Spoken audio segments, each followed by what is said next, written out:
மெல்ல மெல்ல தாளம் தட்ட மக்களும் சம்மதத்தை தருமோ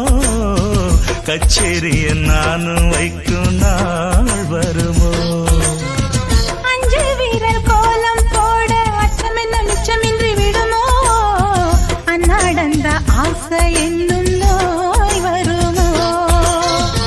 மொட்டு விரிந்தால் வண்டுதான் முத்தம் போடாதா முத்தம் விழுந்தால் அம்மம்மா வேக்கம் கூடாதா கட்டி பிடிச்சிருக்க மெட்டு படிச்சிருக்க எனக்கு ஒரு வரங்கொடு மடியினில் இடம் கொடு சின்ன சின்ன செய்தி சொல்லி வந்ததொரு ஜாதி மல்லி